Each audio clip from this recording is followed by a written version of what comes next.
நேற்று நடைபெற்ற Negeri Sembilan தேர்தல் முடிவுகளின்படி பரிசானும் பெரிக்காத்தானும் இணைந்து மாநிலத்தில் ஆட்சி அமைக்கும் என துணை பிரதமரும் பரிசான் தலைவருமான டதஸ்ரீ அமாட் ஜாகித் அமிடி தெரிவித்துள்ளார். பரிசானும் பெரிக்காத்தானும் இணைந்து பெரும்பான்மை சட்டமன்றங்களில் வெற்றி பெற்றிருப்பதால் இந்த நெகிரி செம்பிலான் மாநில அரசு அடுத்த 5 ஆண்டுகளுக்கு நிலைத்திருக்கும் என்று அவர் தெரிவித்தார்.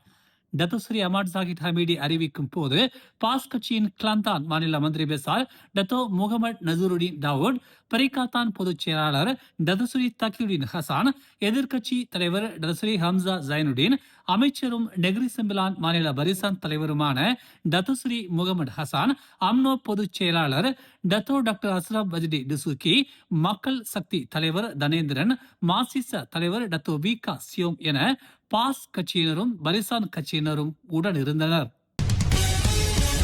நெகிரி செம்பிலான் மாநில சட்டமன்ற தேர்தலில் சென்னா சட்டமன்றத்தில் போட்டியிட்ட டிஏபி கட்சியின் பொதுச் செயலாளரும் அமைச்சருமான அந்தோனி லோக் பரிசானின் சியோ கோங் சூனிடம் தோல்வி அடைந்தார்.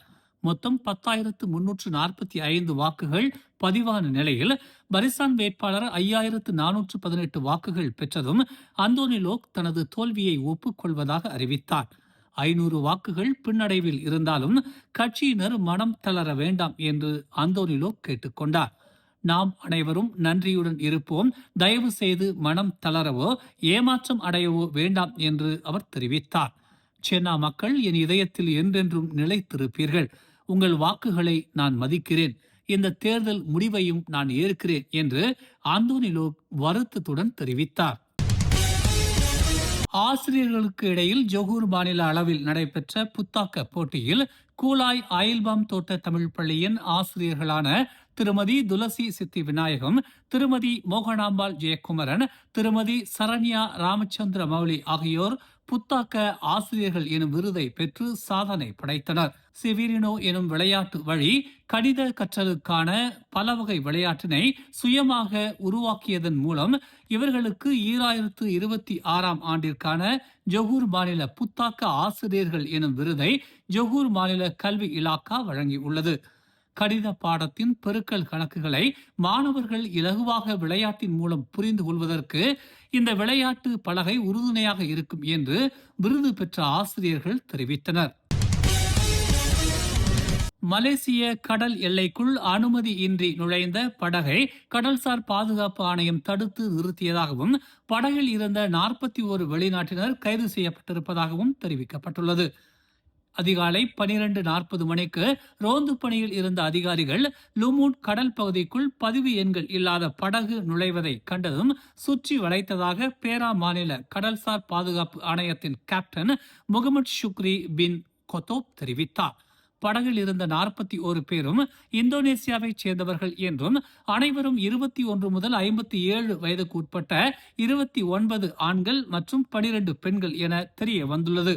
கைது செய்யப்பட்ட அனைவரும் சட்டவிரோதமாக மலேசியாவுக்குள் நுழைய முற்பட்ட குற்றத்திற்காக தடுத்து வைக்கப்பட்டிருப்பதாக பேரா மாநில கடல்சார் பாதுகாப்பு ஆணையத்தின் கேப்டன் முகமது ஷுக்ரி பின் கொத்தோப் தெரிவித்தார்.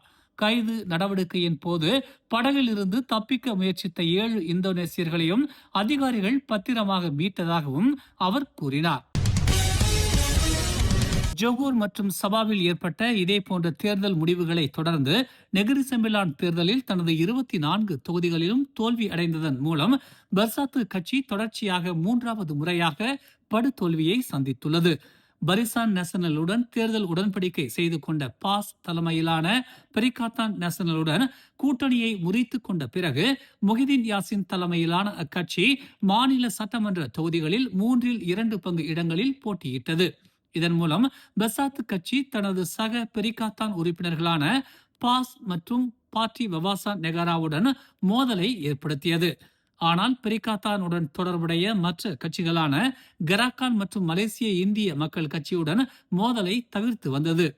தேர்தலுக்கு முன்பு பெசாத்துவின் வருகை குறைந்த வாக்கு வித்தியாசம் உள்ள தொகுதிகளில் மலாய் வாக்குகளை பிரித்து பகாத்தான் ஹரப்பானுக்கு சாதகமாக அமையும் என்று அரசியல் பார்வையாளர்கள் எதிர்பார்த்திருந்தனர். ஆனால் அது நடக்கவில்லை.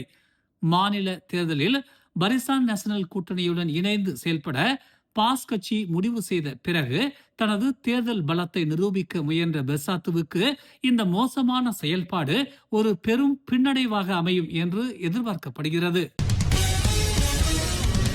மலேசியாவின் மக்கள் தொகை கடந்த ஆண்டு 34.2 மில்லியனாக இருந்ததை விட 2026 34.4 மில்லியனை எட்டும் என மதிப்பிடப்பட்டுள்ளது. இதில் 11 மாநிலங்களும் கோலம்பூரும் வயதான மக்கள் தொகையை கொண்ட பகுதிகளாக வகைப்படுத்தப்பட்டுள்ளன. குடிமக்கள் அல்லாதவர்கள் உட்பட மலேசியாவின் மொத்த மக்கள் தொகை 0.5 விழுக்காடு வளர்ச்சி அடைந்துள்ளதாக புள்ளி விவரத்துறை தெரிவித்துள்ளது. மொத்த மக்கள் தொகையில் 90.1 விழுக்காடாக உள்ள குடிமக்களின் எண்ணிக்கை 2025 30.8 மில்லியனில் இருந்து இவ்வாண்டு 31 மில்லியனாக உயர்ந்துள்ளது. குடிமக்கள் அல்லாதவர்களின் மக்கள் தொகை தொடர்ந்து குறைந்து வருகிறது. முந்தைய ஆண்டில் 0.5 விழுக்காடாக சுருங்கியதை தொடர்ந்து 2026 0.2 விழுக்காடு என்ற எதிர்மறை வளர்ச்சி விகிதத்தை பதிவு செய்துள்ளது என்று அது ஒரு அறிக்கையில் தெரிவித்துள்ளது. குடிமக்களில் பூமி புத்ராக்கள் மக்கள் தொகையில் 70.7 விழுக்காடாக உள்ளனர். அவர்களை தொடர்ந்து சீனர்கள் 22 விழுக்காடும், இந்தியர்கள் 6.5 விழுக்காடும் மற்றும் பிறர் 0.8 விழுக்காடும் உள்ளனர்.